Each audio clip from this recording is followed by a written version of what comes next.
Breakfast was a thing because that's how hard I worked.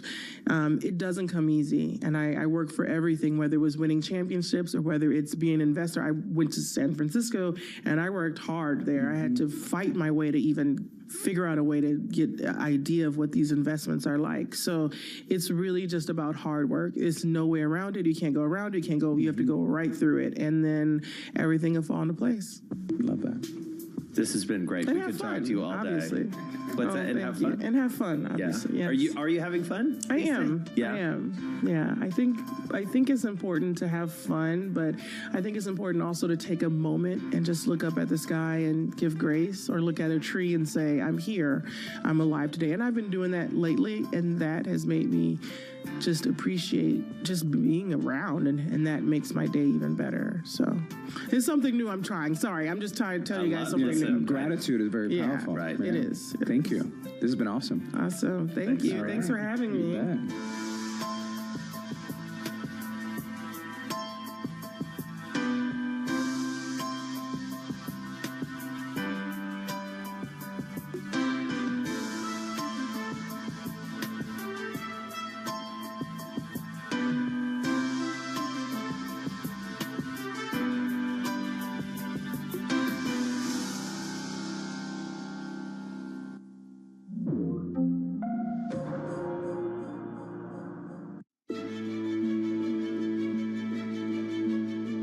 You have to distill down what is the purpose of what you do, what is the purpose of your company, and make that very clear, and repeat it and repeat it and repeat it. And it's very clear what our purpose is to make money for the Norwegian population. So why did you accept the job? You had a great life. I mean, you had a hedge fund that was doing very well. You were earning lots of money. Well, I had a great life. I had a great life, but I still have a great life, and a really good life. No, I was very keen on that job because, one, I think it's one of the most important positions in asset management. Right, I love asset management. In terms of the opportunity to develop that organization further, there were great opportunities, and I love organizational development. And then to do something nice for the country. I mean, these three things came together in the same job. Why do you love asset management? Because you can influence and change the future, or is it being cleverer than anyone else? Asset management is the most interesting job in the world, perhaps after being a journalist. Why is that? Well, everything you eat, drink, drive, all these kind of things is made by a company. You need to understand psychology in terms of the companies. You need to understand the corporate culture of companies. And then these things change all the time, right? You have the macroeconomies changing, interest rates are changing, currencies are changing. And, the data points are just changing all the time. You just couldn't invent a more fascinating game, even if you tried.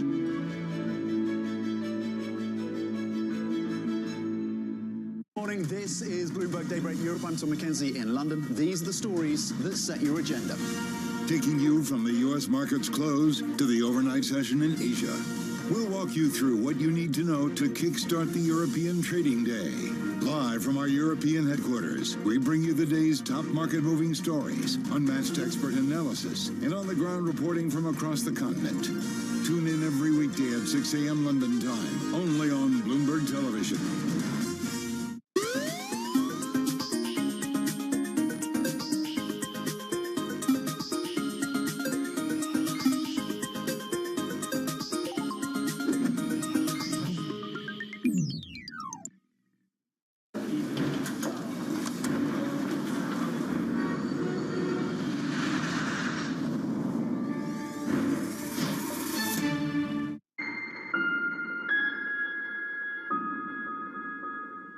Alex, I feel like this is a very special episode of The Deal in the sense that we're bringing your business partner in for a different kind of conversation. Mark Lowry, who is he to you? Well, he's one of my best friends. He's one of my most important partners. He is a mentor, someone who I look up to, someone who we learn a lot from each other.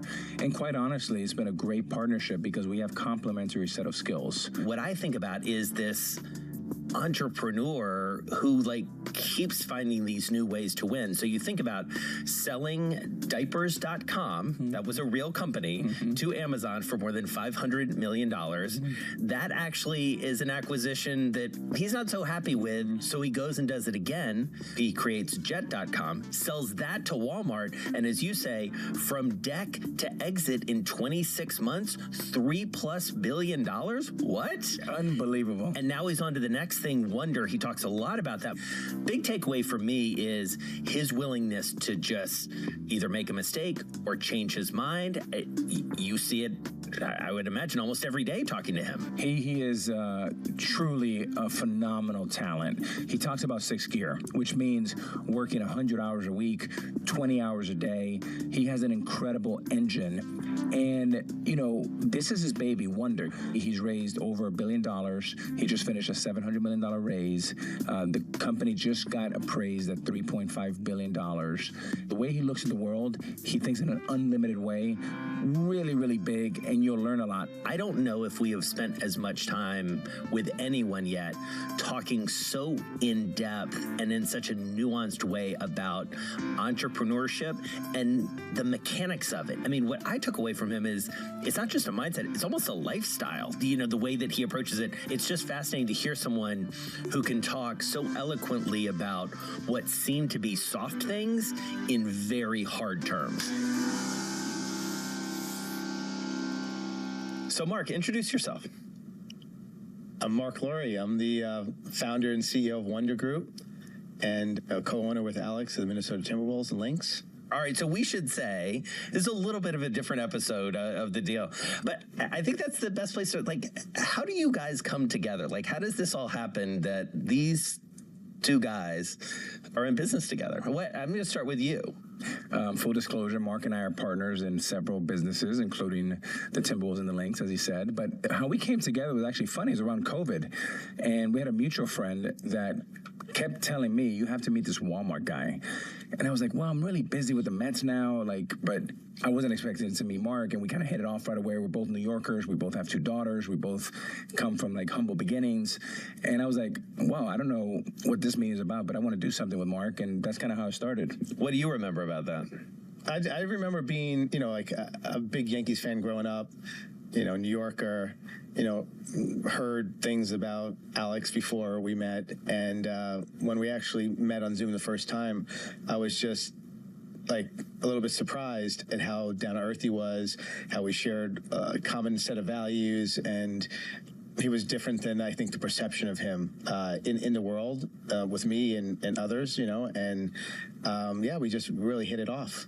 Alex and I have had this interview circled on the calendar for a long time because from my perspective, from where I sit, this is one of the most fascinating partnerships, especially when it comes to sports. So let's talk about that if we can, because as you mentioned, you're in the midst of the Mets deal when you guys meet, and that, I believe, creates this catalyst for you guys to really come together. What was it about sports that appealed to you, Mark? I mean, for me, I don't know, it wasn't like, I see a business opportunity to go after. It was driven by a passion for sports. I think Alex and I share this, though, when we went to Minnesota, and we originally met with Glenn and Becky, and they shared sort of the 30-year history of the team and how the city was sort of down on it. There's some events that happened in Minnesota, and it's just, sports have the ability to, make people happy and inspire people and things. And we're both like this underdog. We like the underdog. We feel like we're underdogs.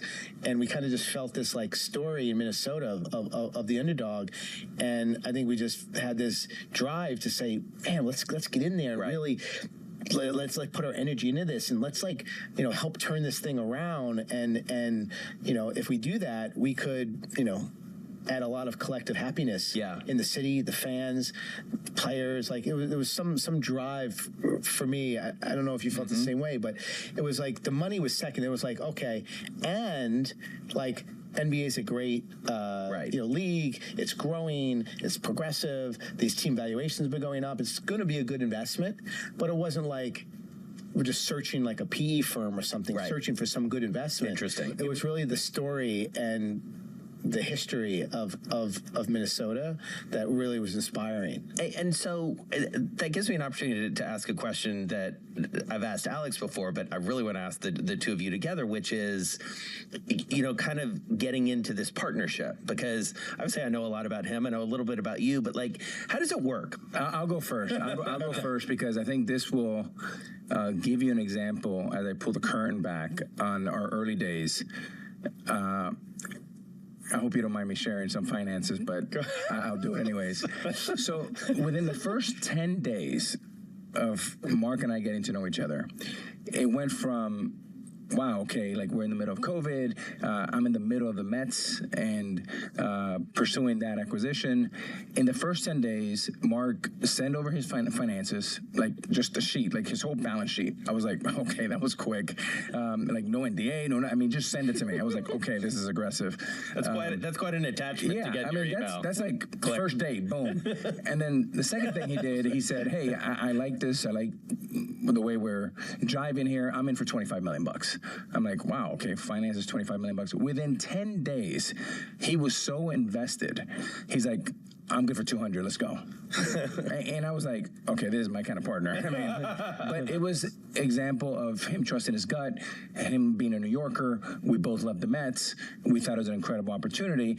I would say not the greatest business opportunity, but an opportunity where we can exercise our passion, what we can do for the city. We're talking about how can we impact young kids around math. Obviously, he's a math guy. I'm a baseball guy. So that's how we started. And I very quickly found out I wanted to do things with Mark outside of the Mets and other things, and I can learn a lot from him. I thought our skills were very complementary to each other. Mm-hmm. What did you see in him? I think I was really impressed with Alex's intellect. I think, and empathy. I think we share a lot of the same core values. I think that struck me. I think Alex is very trusting.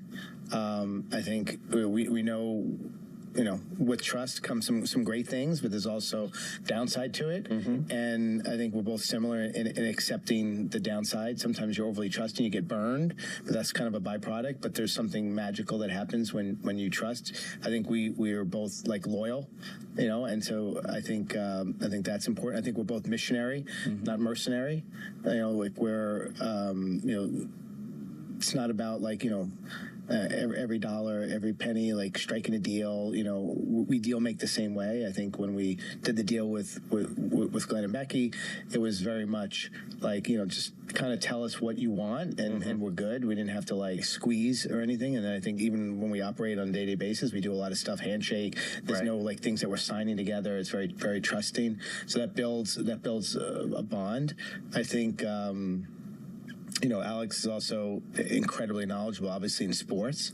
Yes, the business of sports, but more just he's been in and knows what it's like to be a player at the most elite level. And it's been super helpful, I think, with, helping to mentor the players on the Wolves, understand what it means to create a great culture.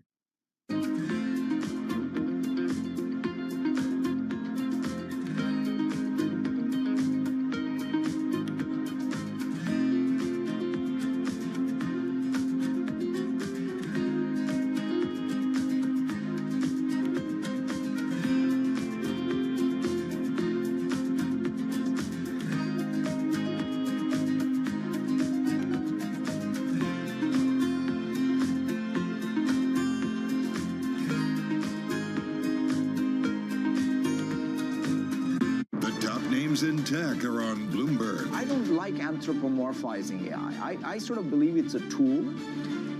It is got intelligence, if you want to give it that as moniker, but it's not the same intelligence that I have. I especially am afraid of whenever it's some kind of AI is speaking for me. I want to be myself, and I want to be the one speaking. I have AI myself, actual intelligence. This industry of producing intelligence is one of the greatest opportunities I've ever seen. Instead of instruction-driven computing, it's now intention-driven computing. There's been a lot of us who've been working in AI for a long time. It's great now to see other people using it and seeing what some of the challenges are. To stay ahead in tech, it has to be much more than just software.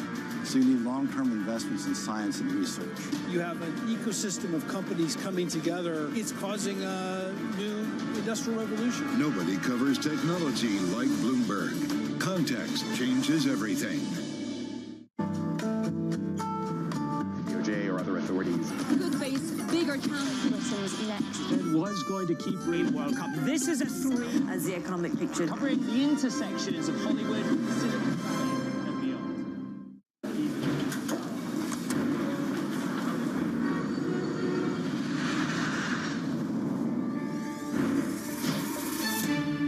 Or you guys like texting all day? Like, do you call each other? Like, what does this relationship look like? Yeah, a lot. I mean, sometimes we talk 5 or 6 times a day. I mean, that's been the average lately. But, you know, even with Glenn and Becky, the experience was so good when we went down to Naples and Minnesota. We did not negotiate. He set the terms, price, we did it, and we got in. And all the conversations we've had around the Timberwolves, I don't think we've ever talked about revenues or, you know, it's really been about how do we make it better. Inputs versus outputs. Exactly. What? Say more about that. Inputs versus outputs. You know, like in a company, you could either be focused on, you know, what is the revenue, what is the profit. Those are like output numbers. Yeah. I care less about that. I care more about the inputs that will lead to good outputs in the future. So making sure, because you can get good outputs with bad inputs. So you're talking about like sustainable, the right hires, the right investments, the right. Yeah. I think in order to create a sustainable culture of winning and eventually profit over a long, sustained period of time, you have to make the right investments in the inputs that will lead to the outputs, maybe not today because it's an investment, but 5 or 10 or 20 years down the road. So let's go back as we go through your business life. You know, as we were researching this, and obviously Alex knows so much about you already, and I've gotten a chance to talk to you a few times, but, you know, if you look at, you know, type in diapers.com or jet.com, you know, into Google, you know, they lead you just to some interesting places. They led you to some interesting places too. So take us into your life as an entrepreneur. Diapers.com, just let's start there. I have to say, though, I was born an entrepreneur. Yeah. When I was 4 years old, you know, the teacher said, what do you want to be when you grow up? And I said, I want to be a farmer. And she was like, farmer? Why farmer? And I said, because they grow stuff from nothing. And that was sort of just the way I was sort of like born into the world. I love the idea of growing stuff from nothing. As a kid, I didn't know anything other than, you know, farmer, grow stuff from nothing. Didn't know about startups and things like that. You know, my parents had me when they were 20 years old, so I spent a lot of time with my grandmother and grandfather. And so I came home. I was the first person in my family ever to go to college. So I came home with this crayon thing that said, you know, what do you want to be when you grow up? And it said farmer. And I showed it to my grandmother, and she says, farmer? No. Doctor or lawyer? And I said, no, farmer. And she was, you know, wanting me to be, you know, the first professional in the family. And so I did every entrepreneurial business you could imagine as a kid, you know, car wash, newspaper route, recycling, baseball cards, lemonade stands, like anything you could think of, it did. And, you know, just was born with this sort of, you know, drive to want to like work hard and build something. And entrepreneurial in casinos as well.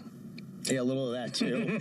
a little of that too. We used to sneak, go down to AC and sneak into the casino in high school, get all dressed up in like jacket and stuff like that, and see how long we could stay there before we got kicked out on age. I graduated in '93. It wasn't like you would just go work for a startup at that time. It was still kind of early days of tech. And so I went to work at a bank. Started out in Bankers Trust, and then Credit Suisse First Boston, Sanwa Bank. So I was in, you know, financial risk management there. One day, this is in the like late 90s, tech is booming. Yeah. And everyone's talking about is these like hot startups, tech companies and things. And I'd save, you know, a decent amount of money. And I just one day said, that's it. I'm going to be an entrepreneur. I woke up that morning and said, I'm going to do it. I walked into my boss's office and I said, I'm quitting to be an entrepreneur. And he's like, what? He's like, get out of here. Go back to the work. You know how much I'm paying you is what he said. And I'm like, no, I got to do this. He's like, all right, you must have a great idea. And I'm like, no, I just need to do this because I'm like all in kind of guy. Yeah. And like I was just doing banking so intensely. I couldn't like focus. So he said, you're serious? I said, yeah. He said, all right, well, I don't know what you're going to do, but put me down for $50,000, you know? Wow. So I got that $50,000 investment, and I didn't know anyone else with money, so I said, well, now you're my investor. Do you have any other people that you could recommend? And he recommended a couple people. They recommended a couple people. I wind up raising money from 65 angel investors with an average check size of like $80,000. So that was like the first business. So Mark, going this back was before diapers. A little bit, yeah. This is in the early days, but how old were you? And when he said he was paying you a lot of money, how much was he paying you? Yeah, so I was 27 years old, $500,000 a year back then, which was big money. Yeah. Wow. It was big money. I was executive. I think it is big money. You're one of the top earners in the floor. I was executive vice president of the bank at 27. Wow. And after this funny story, but I went to see this guy, Jerry Goldstein, a couple of years later after I'd been out of there and doing my startup, and had lunch with him. And he's like, I still can't believe you just quit on me and just did this entrepreneur thing, but it seems like it's working out great. He's like, well, how old are you now? You 35? I said, no, I'm like 29. And he said, that's impossible. And I said, what do you mean? He goes, well, but then when I hired you to be the EVP, you were only 26 years old. That's impossible. I said, no, I was 26. Yeah.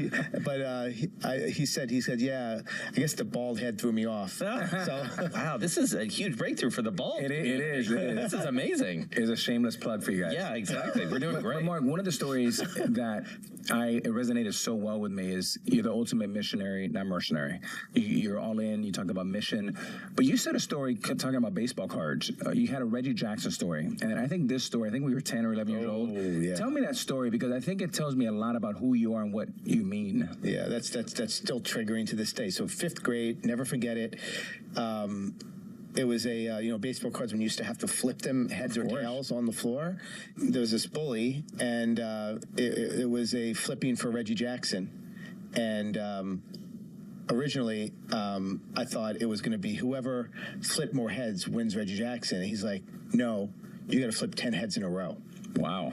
And I was like, well, then I don't want to play. He's like, no, you're playing. You go, and I was like, and I flipped 10 heads in a row, and I was like, wow, I did it, even though he forced me into this. I got the Reggie Jackson, and I was so happy. I'm walking away, and he comes over and he punches me in the face, takes the Reggie Jackson. And so I go and tell the teacher. Now I'm like 10 years old. I go tell the teacher, and I say, hey, I won this Reggie Jackson, and he punched me and took the card. And the teacher said, well, whose card is it? I said, well, it was his card, but then I won it.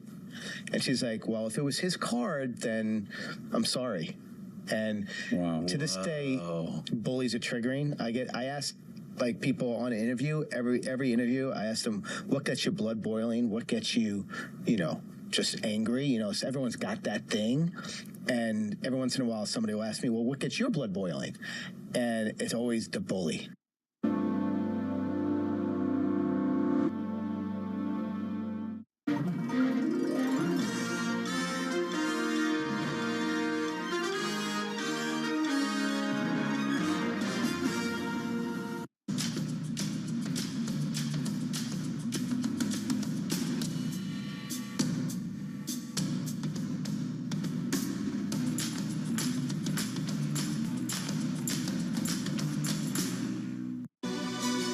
This is Bloomberg News Now. News when you want it at the touch of a button. Another volatile day on Wall Street. We're seeing big moves. All eyes on Capitol Hill as Democrats and Republicans prepare. Today's job numbers casting doubt on the Fed's next move. Inflation remains front and center. And that's news when you want it with Bloomberg News Now. Get it 24/7 on the Bloomberg Business app, Bloomberg.com, and anywhere you get your podcasts. Bloomberg News Now. Context changes everything. From the beating heart of global finance, economics, and politics, and wherever newsmakers are moving markets, Bloomberg brings you conversations that allow for deep discussions and important insights. What do you think the future is for inflation? Is this a new normal? Are markets too optimistic? How do you worry about the things that are outside your control? How does the current fighting completely stop? I'm Francine Lacroix, and this is The Pulse, every weekday at 9 a.m. only on Bloomberg. And to that point, I mean, you come up against, what's interesting is, as an entrepreneur, you come up against I'm not calling them bullies necessarily, but some of the biggest companies in the world as competitors. And so is what you just described fuel, or is it motivation? Like how does that play in? I can't even describe, and Alex and I talk about this, of what it feels like when you're up against a bully. It is, I think Alex said this is okay if I... Whatever you want. I mean, let it rip. I mean Live TV. Alex said it. He said, I don't like bullies either. He's like, I rather like lose everything I have than lose to a bully. I'll sleep under a freaking bridge. I don't care. And I'm like, that resonated with me. I'm like the same way.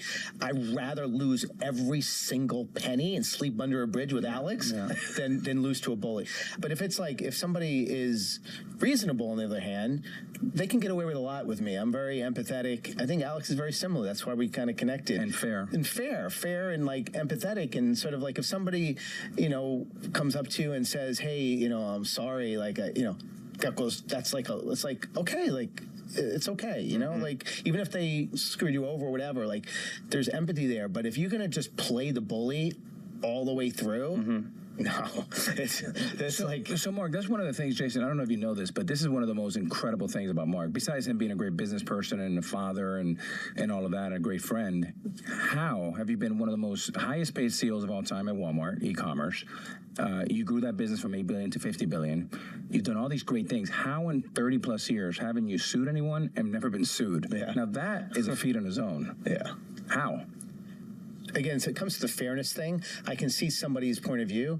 So if somebody even is the least bit reasonable, then there's always a resolution, right? And don't have the ego to say, and I think it's the opposite of my dad. So I learned this from my dad. My dad was the kind of guy that, like, if, he thought, you were trying to, like, negotiate too hard, he would just on principle refused to negotiate, so like I kind of learned that and like saw the turmoil that causes when you dig your heels in on principle and ego, as opposed to like just check the ego. It doesn't matter. Let's just, if you're going to be reasonable, we'll debate it, and I'll listen, and there's got to be a resolution, because you feel that way for a reason.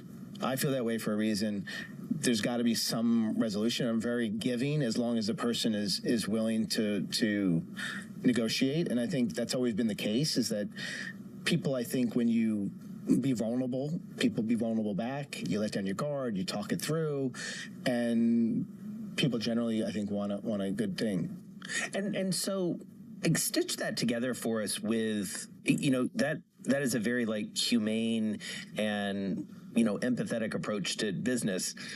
Being an entrepreneur is hard, and starting something is hard. And so you make that, that huge decision. You go in, you quit your $500,000 a year job, you start a company, then you eventually start diapers.com. Like, what's the journey briefly that gets you from I'm working on Wall Street to I'm selling stuff online? Yeah, I mean, it started very simply. I think I always tell people the idea is usually not the thing that decides whether it works or doesn't work. It all comes down to execution and people, and bad ideas can work and good ideas could fail. And the idea was quite simple. People weren't really able to buy diapers online at normal, like Walmart, Target prices. It just didn't exist. If you went on Amazon, which was one of the only places selling diapers, they were $10 more in Amazon than they were in Walmart, for example. And it just seemed strange to me. I'm like, it's kind of a pain. You have babies, you got to go out to the store, you come back. Why is it so expensive? And I think in the early days of e-commerce, they just marked up a box of diapers because they're heavy and it costs a lot to ship. And that was kind of like just like, the very simple approach. And the thinking at the time was, well, why are diapers in Walmart and Target a loss leader? Why do they not make any money on diapers? And people in retail, because I didn't know retail at the time, said, well, that's because they drive people into the store. They have to get diapers. And when they come in for the diapers, they buy everything else.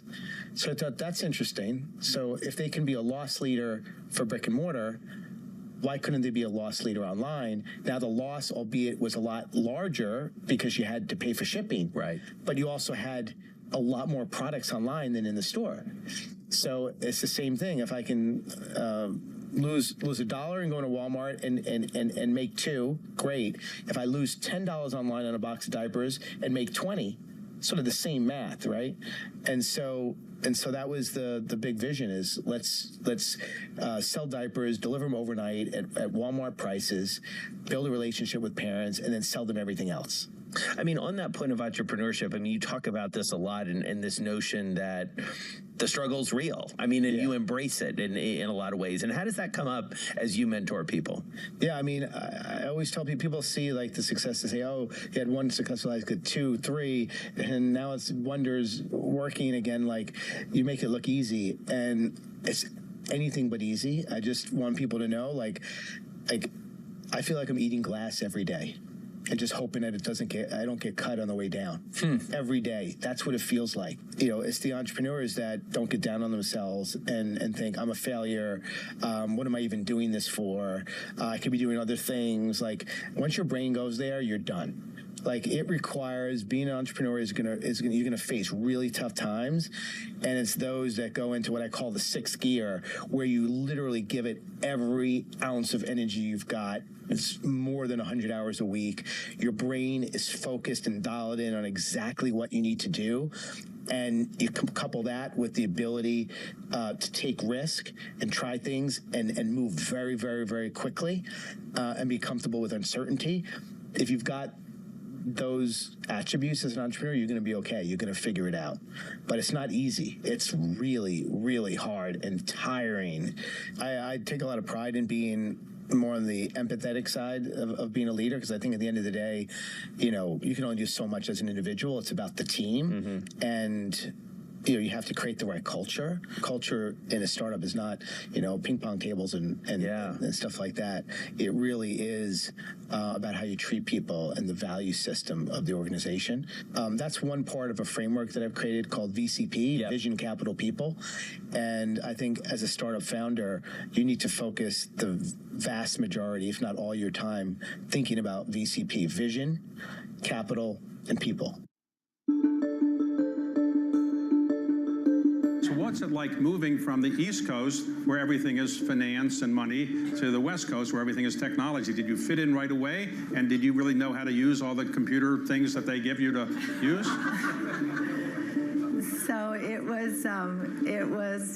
was pretty fun. There were plenty of times where I would sit around in meetings and literally I would be Googling terms. And at one meeting, Larry Page actually caught me Googling terms, and he kind of pointed that out to other people in the room, which was a little embarrassing, but I figured there were some things that I could do that they couldn't do. And so it was a learning curve.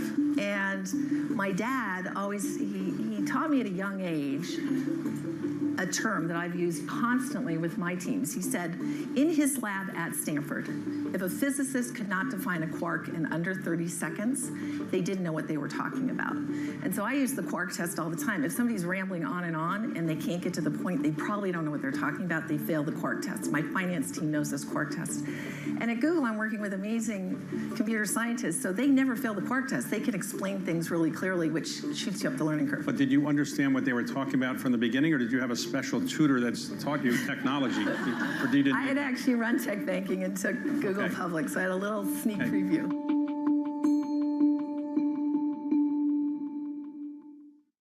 Today's CFOs are reshaping the C-suite. Bloomberg's chief future officer shines a spotlight on these dynamic leaders. From breakfast cereals to pet foods, General Mills has an iconic array of brands. But future success depends on efficiency, innovation, and insight. CFO Kofi Bruce does much more than crunch numbers. Our first job is to intimately understand and anticipate the consumer's needs. Watch Chief Future Officer. New season starts July 10th on Bloomberg Television.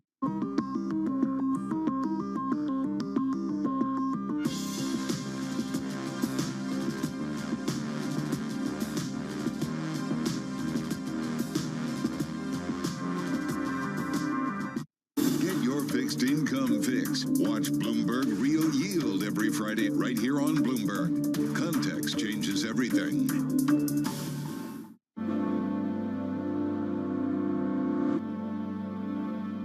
want to frame this in the context of Wonder because it's such an interesting company. So what does that vision say for Wonder? So the vision says we want to create the super app for mealtime.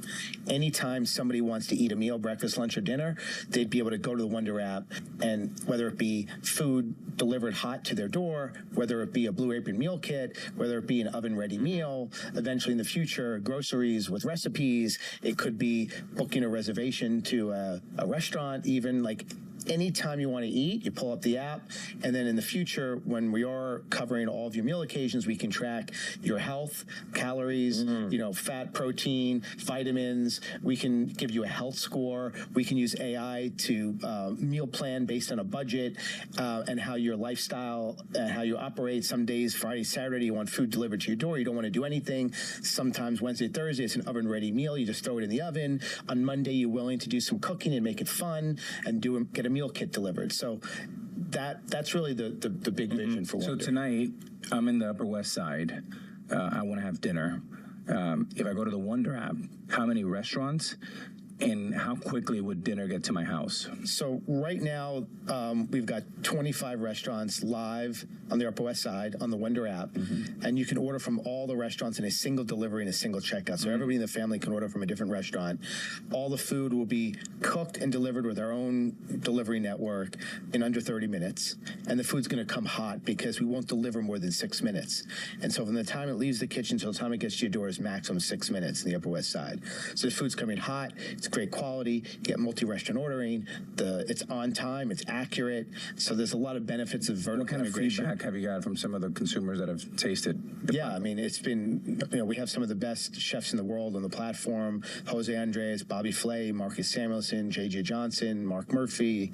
We've got Nancy Silverton. We've got a great group of chefs. The chefs are, I think, really love Wonder, and the customers do as well. So we get really, really high marks from customers and the overall experience. Before we get too far into the current, go a little bit back to the past, because it feels like so much of what you're doing with Wonder, what you guys are doing as investors, really does come from those early entrepreneurial days, because you're going up against massive companies. Like, what are the lessons that you take? I mean, from why a big company, they're not taking legal risk or any kind of risk like that. Why? Things are working, it's good.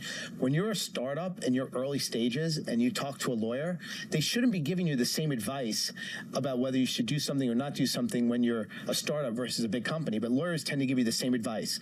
It is what it is. You as an entrepreneur need to be able to understand that the biggest risk you take as a startup is you're going to run out of money and die. People often underestimate the risk of the status quo, and they overestimate the risk of change. And entrepreneur has to be the opposite. Do you remember a time when you had to take a bigger risk than maybe you were comfortable with? Well, I'll tell you one is an easy example.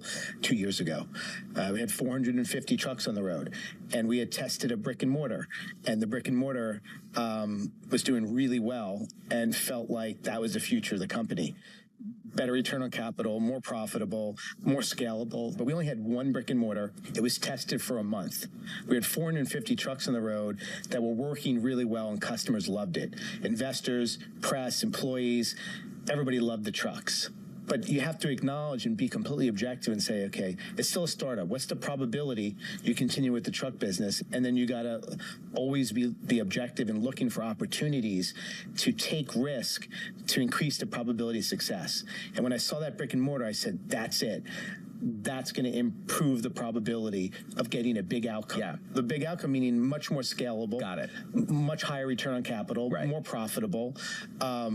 And so just felt like that was all right. But still, in that position, if you're in a big company, do you literally tell employees, press, shareholders, these trucks that have been working that we've been talking about for 3 years, we're going to stop it, take revenue to zero, sell the trucks, and start over with this brick and mortar based on 1 month's worth of experience? That's what I'm talking about. Yeah.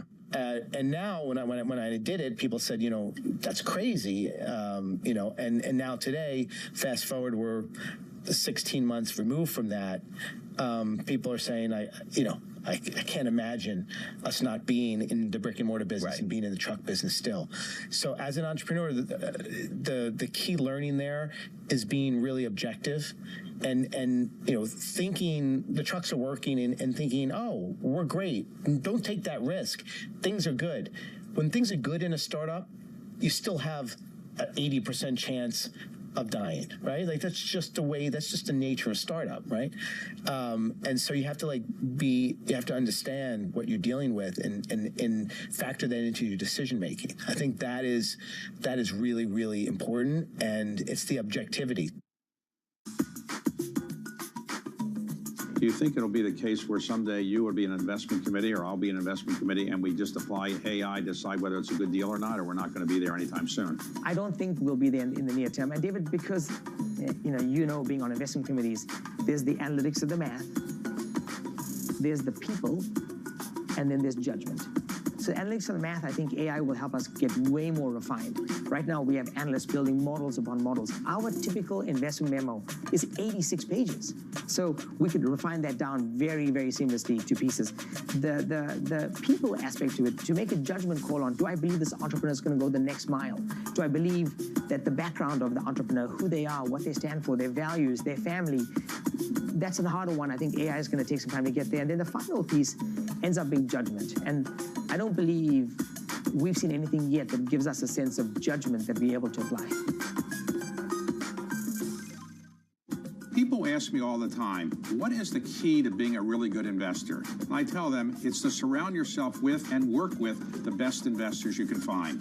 On Bloomberg Wealth, I'm going to take you to meet the greatest investors in the world, the people that I would like to have managing my money. The private markets in general have exploded at the expense of the public markets. Part of that's regulatory, part of that's just structural in the market. Private credit particularly exploded when the banks took a step back. Jumpstart your trading day with 2 hours of single stock stories that are driving the opening bell action. We'll take you to Wall Street, Main Street, the C-Suite, and beyond. Bloomberg Open Interest premieres Monday at 9 a.m. Eastern, only on Bloomberg Television.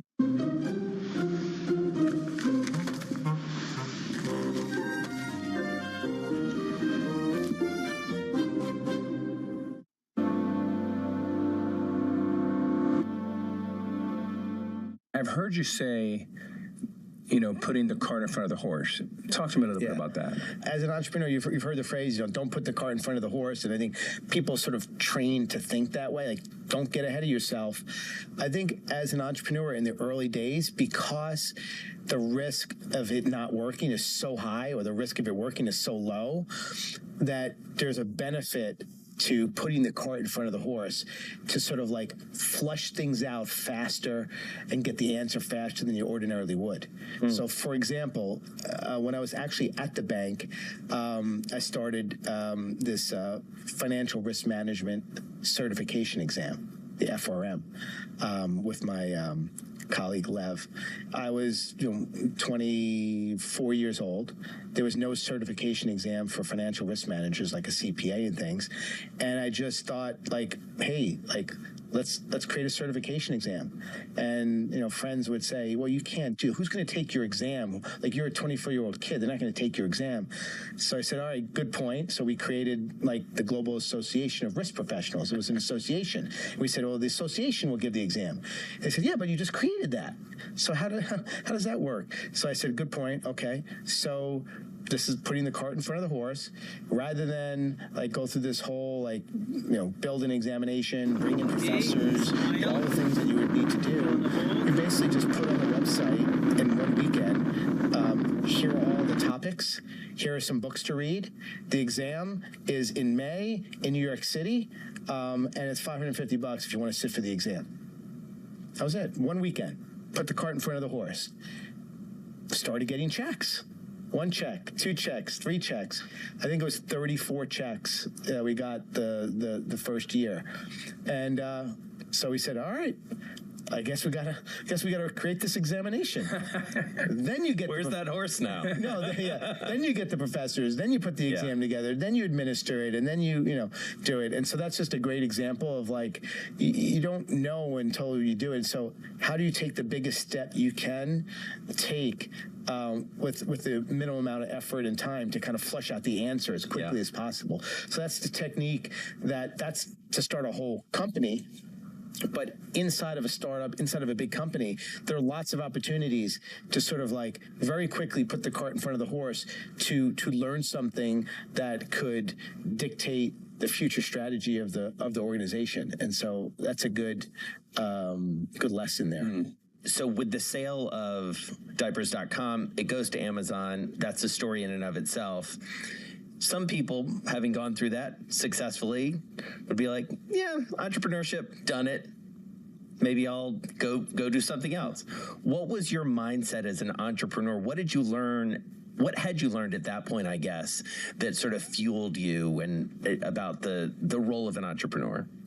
Yeah, I mean, I sold diapers.com to Amazon, and I wasn't, I made generational wealth because I had, nobody in my family ever made money before, but I was depressed. And my co-founder at the time, Vinny Barrar, we basically both felt the same way. And after the money was wired to our bank account, we sort of said, like, we should be celebrating right now.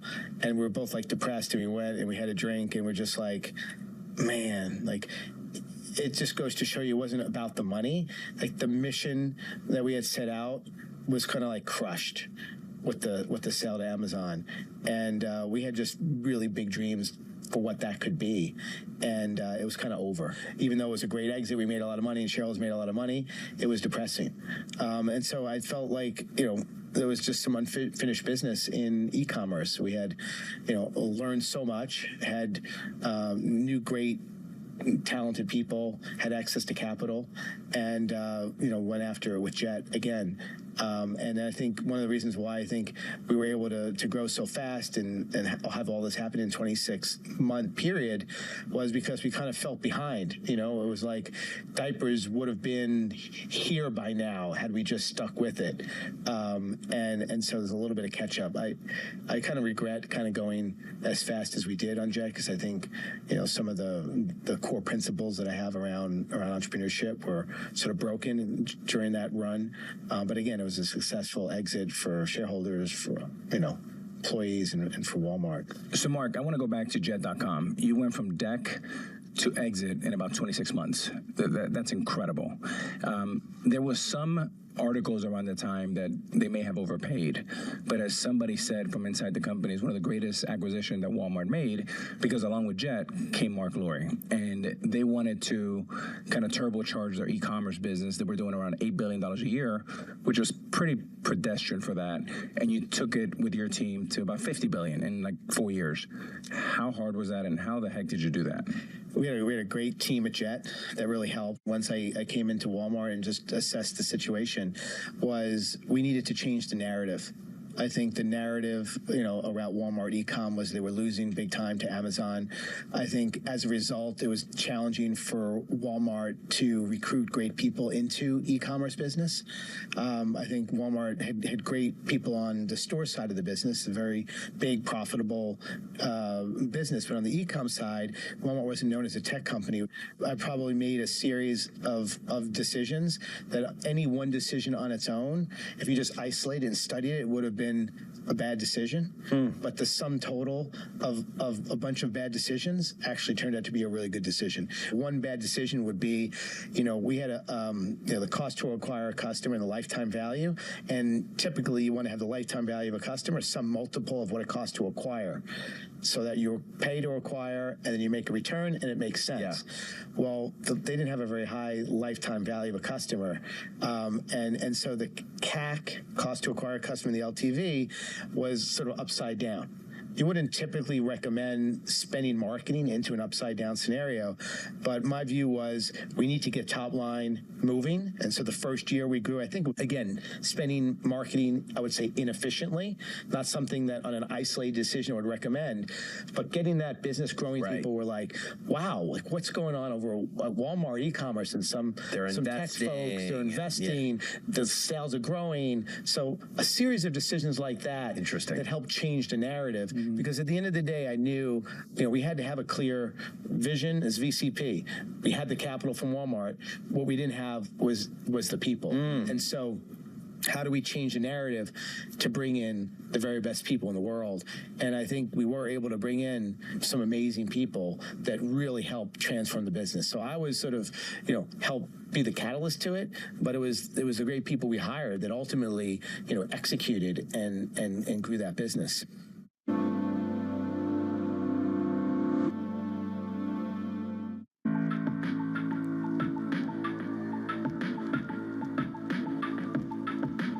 This is Bloomberg.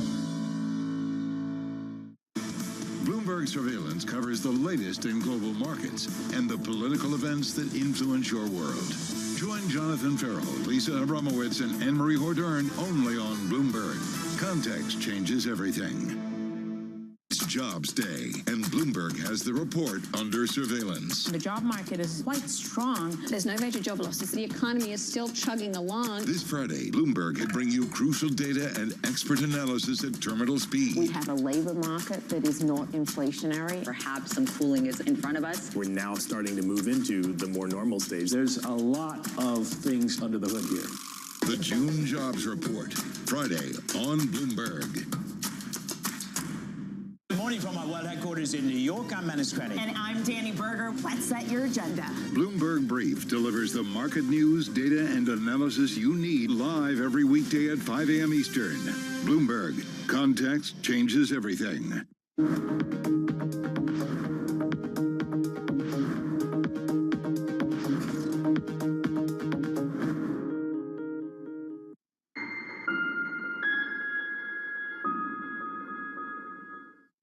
And what is it like for someone who thinks so much about entrepreneurism and startups to be in, talk about the belly of the beast. You're in literally one of the largest companies in the world. How do you create a playbook that is both true to you and successful inside this massive organization?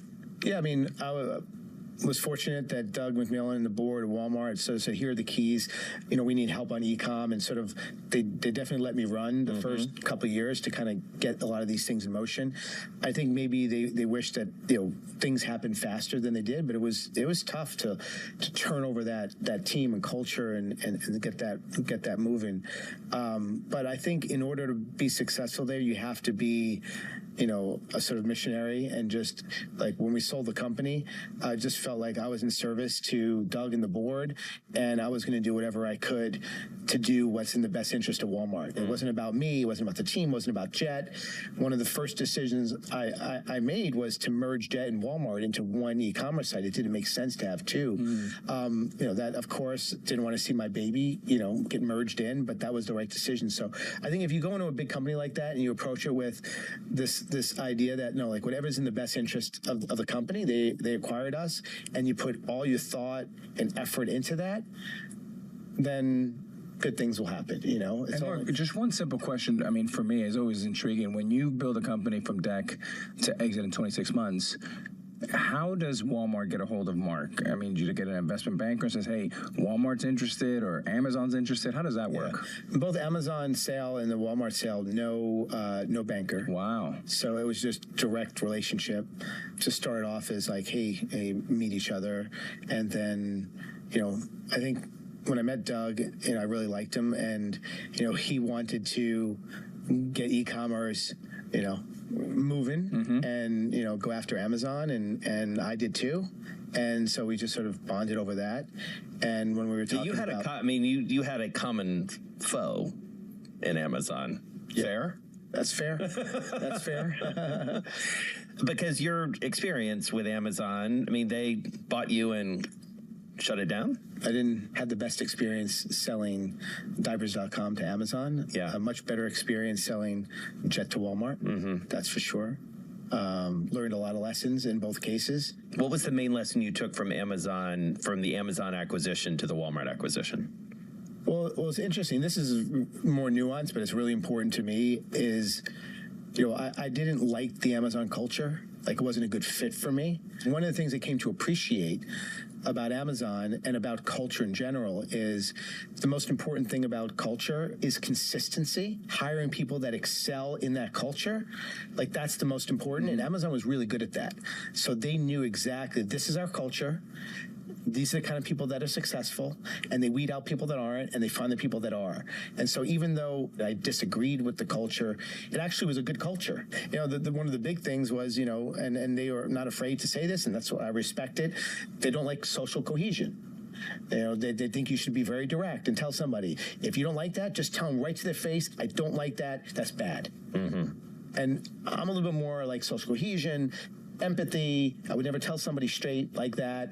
I would, do it in a much nicer way. They say, no, that takes too much time. It causes groupthink. It's a waste of time. Get to the answer, get to the point. Some people love that. Some people operate. They say, just tell me. I don't care. Don't beat around the bush. Don't sugarcoat it. I like to sugarcoat things because I think, people are human. They have emotions.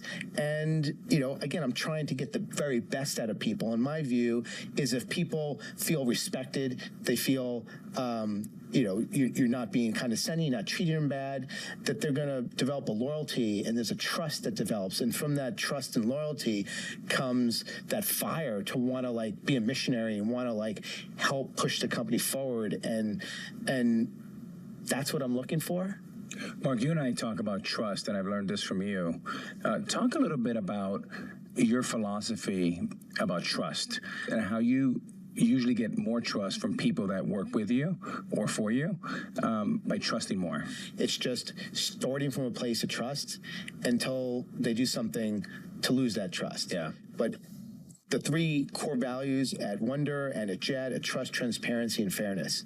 And I truly believe that if people feel trusted and you're transparent with information, not the sort of you're bad.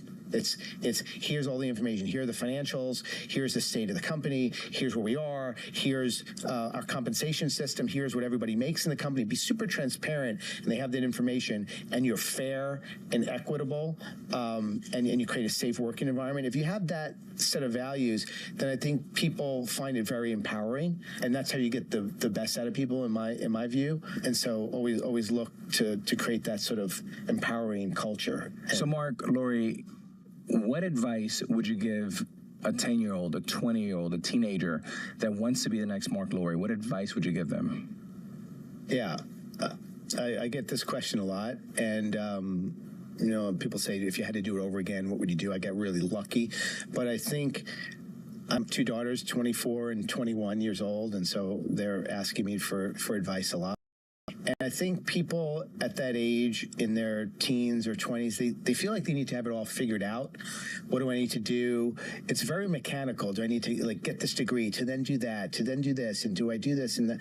And what I would say to everyone at that age is it's important that you just focus on learning as much as you can, finding mentors or people that have been successful, that you respect in terms of their values. You'll learn a lot about leadership, a lot about people, lessons that you don't even realize you're learning just through osmosis of being around the person that'll pay huge dividends in the future. So I think learning is really important. I think also following your passion. So when my daughters ask me, I don't know what to do. Should I do this? It's what do you want to do? What's going to make you happy, this month, next month? And yeah, but I want to do this. This would make me happy, but then I won't be able to get here or get there.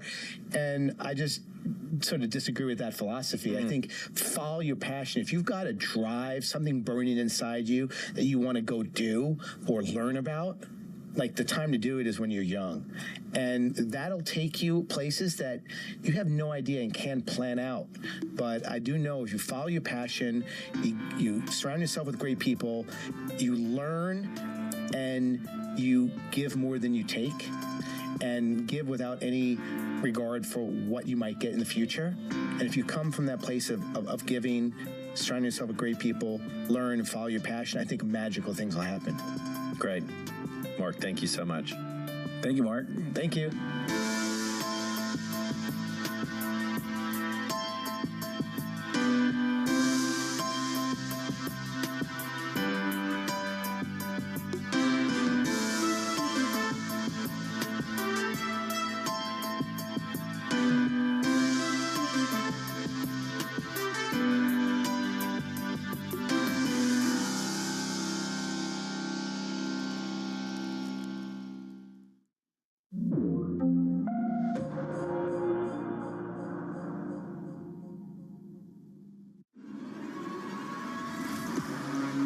Any good reporter has a moment when you hear a little click. And that click is, this is a hell of a story. 1, 2, 3, SBS Sam Bankman-Fried, the king of crypto. I cannot imagine a scenario where $8 billion just disappears. It's a story of theft. It's a story of great injustice. So I have to call you out about something. Sure. Where are all the women?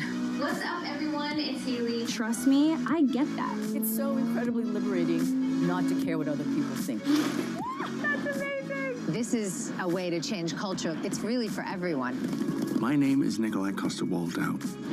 This is the definition of thinking outside the box. Hey, I'm Cal Penn.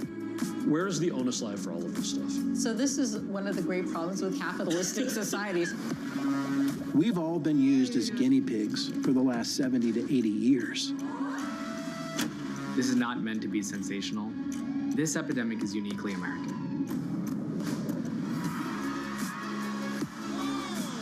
It's so much bigger than sports. The request that had the most impact was for Hillary Clinton's emails. I feel lucky to even be able to share this story. Potential insiders. This is a very serious investigation. There's a lot of testosterone in here. That's crazy. This is a story, and people get excited about that story.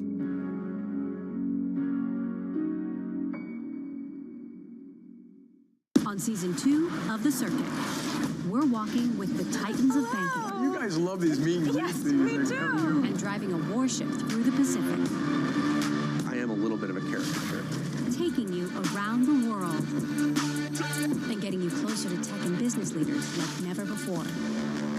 I'm Emily Chang, your ticket to the front lines of tech, innovation, culture, and host of The Circuit. Wednesdays on Bloomberg Originals and Bloomberg TV. I decided to acquire Indeed 12 years ago when I was 36. I couldn't speak English, but I decided to move to the US with my family. Okay, let's study English. Let's, manage this big, American company. But I could do it. Ages are just numbers. If you stay being very curious to run new things, you can keep doing that. So what we're trying to adjust is our company should be the praise to maximize people's ability, people's talent, and people's passion, right? Our employees' passion. So we believe that if we can have the work or the vision, people can be passionate, and which is aligned with all what employee wants to do, that's the best way to maximize the people's ability. Follow your passion. That's right. So whether you're 14 or 40 years old. I think so. Because, what's the difference? I don't know. We might be totally wrong. That's how we have been running this company for 60 years. The top names in business are on Bloomberg. What I can say is that we've been making significant investments across the franchise, across regulatory reporting, across data, and across resolution and recovery planning. These are areas we've been investing in because we know they're areas that, frankly, the industry likely needs to further enhance, and we certainly want to enhance them for ourselves. Nobody covers business like Bloomberg. Context changes everything. Bloomberg covers the world with unmatched reach and resources. From more than 120 countries, the moment news breaks, 24 hours a day. Bloomberg, context changes everything. It's a multi-trillion-dollar industry. We'll show you what's happening in ETFs like no one else. Bloomberg ETF IQ, Monday on Bloomberg.